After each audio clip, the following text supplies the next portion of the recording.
araw muli mga kabayan ko at welcome muli sa aking channel at dito po sa ating panibagong update sa nagaganap sa May Manila Bay. At yung location po natin mga kabayan ay nasa Pasay area tayo. Pero ganun pa man po, ito ay part pa rin ng Manila Bay yung nagaganap dito, kung kaya naman ito po ay ating ina-update.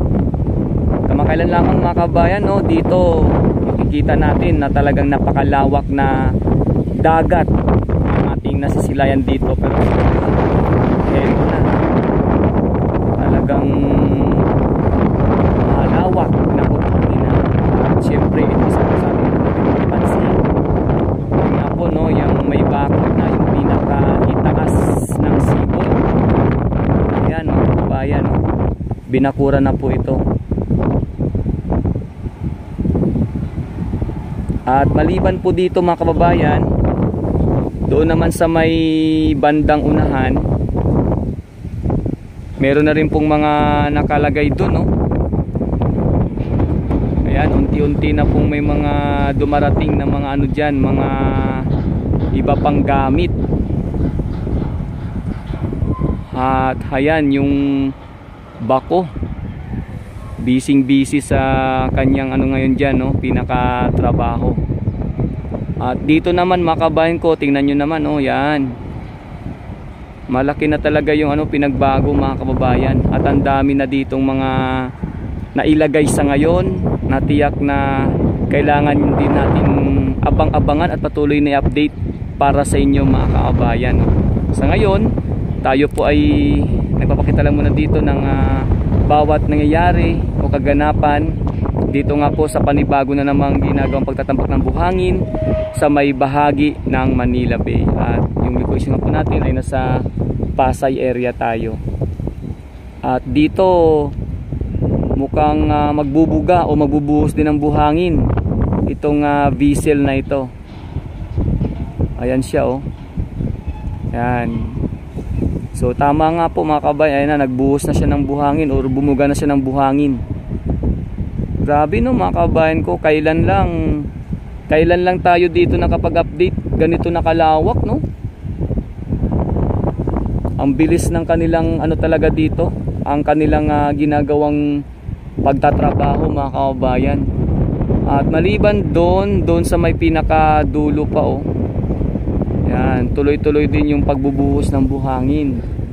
At yun nga po mga kabayan, doon sa may bahagi banda, no, ng Palisok Circle, halos ito ay natambakan na ng buhangin mga kabayan. Ang lakas ngayon ng hangin dito na ating nararamdaman habang tayo kumukuha ng update natin mga kabayan ko. Pero ganun pa man, heto, no, yung isa sa ating nakita rito sa ngayon na pagbabalik natin pag-update na may bakod na nga itong pinaka-itaas ng seawall. At syempre atin pong asahan pa kung ano man po yung mga talagang pakaabangan natin na magaganap dito mga kababayan ko. Sa ngayon talagang tuloy-tuloy lang. At kitang-kita po natin yung pinakaan dito, no, developments sa ginagawang panibago na namang reclaim area sa may Manila Bay, dito nga po sa may Pasay location. At kung saan sinasabi po na ito nga daw po mga kabayan ay sa SM Prime Holdings. So abangan natin mga kabayan ko, no? Patuloy po nating subaybayan yung bawat ganap dito sa paligid, no, ng ating Manila Bay. At kung kayo po ay merong mga komento, opinion dito po sa ating mga ina-update, maaari nyo pong i-comment sa ibaba ng video na ito mga kabayan. At sana po sa mga bagong panonood sa aking channel, sana inyo din pong i-subscribe or i-follow mga kabayan, no, itong ating channel para patuloy ninyo na subaybayan ang kaganapan dito sa May Manila Bay at yung mga nagaganap dito na pagtatambak ng buhangin. At ito po mga kabayan, yung channel ko ay para po makita ninyo yung kaganapan sa ating bansang Pilipinas, especially nga po dito sa mga nangyayari, no, or mga nagaganap sa ating palaging ina-update sa May Manila Bay. At sa muli mga kabayan ko, no, palagi po kayo mag-iingat, especially po yung ating mga bayaning OFW, mga immigrants. Sa place po ng mundo, maraming salamat po mga kabayan. At salamat po sa inyo palaging pag-support. Grabe po yung yung nakita nyo po yung hangin, maka nagliparan pa yung takip nitong trash can dito kasi malakas ang hangin habang tayo nag-update. Pero ganun pa man po, tuloy-tuloy po natin ito mga kababayan ko.